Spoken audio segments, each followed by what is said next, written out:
Okay, so I got a chance to watch the Devin Haney versus Vasyl Lomachenko fight twice. And in my initial prediction, I said that Lomachenko would win by split decision. And initially, I did feel that way. Now, once again, I watched the fight twice, and after watching it under a careful eye, I still feel that way. But for some of the people who thought that Devin Haney won, and for the judges, I kind of understand where you're coming from. Because here's the total punch stats. Now, Lomachenko threw more and landed more as far as the quantity of punches, but Devin Haney landed at a higher connect percentage. And that's the one thing that you have to look at. You have to look at significant strikes. Now, who landed the more meaningful punches? Well, actually, you know what? Both of them landed some very, very meaningful punches, but at the end of every exchange, who would you rather have been, Loma or Haney?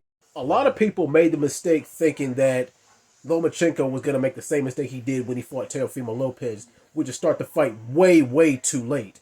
And much to my surprise and everybody else's, he actually started off early. Now, those first two rounds are swing rounds, but I had Lomachenko winning 7 rounds to 5. He was 115 to 113 on my scorecard. But one thing that I will give Devin Haney credit for is he did what's called putting water in the basement, putting money in the bank. And most of his significant strikes were body shots. And also, keep this in mind. The majority of Lomachenko's damaging and significant punches were from his 3-4-5 punch combinations, while Devin Haney was just landing one big strike at a time. He set up something small, and then boom, he'd explode. Probably to the body. Well, he landed some very, very good shots to the head. He landed some very good straights to the head and a couple of good uppercuts. He should have landed that uppercut a lot more if he wanted to make a more convincing win. The reason why I said that is because Loma's guard was high and his head was low, and his elbows were not tucked all the way into his midsection. See, if a lot of y'all knew anything about boxing, y'all would know what I'm talking about. But yes, that's the reason why he was wide open for that body shot that Haney was throwing, and he was wide open for the uppercut. He just wasn't throwing the uppercut that often. Now, guys, as I said, I watched this fight twice from an unbiased point of view, and I still think that Lomachenko won. I still think that he edged it out.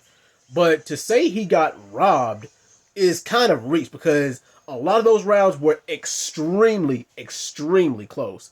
For it to be a complete and total robbery, he would have had to won at least 9 or 10 rounds convincingly or gotten a knockdown, and then the judge would have gave it to him. But me personally, I think that a rematch is in order. And even if it's not, I don't think that Haney stands a chance against either Tank, Teofimo Lopez, or Shakur Stevenson. And Loma, if he doesn't get that rematch, which I believe he should, where does he go from here? Does he call it a career, or does he go back down to 130? But what do you guys think? Did the judges screw him, or was it a fair call?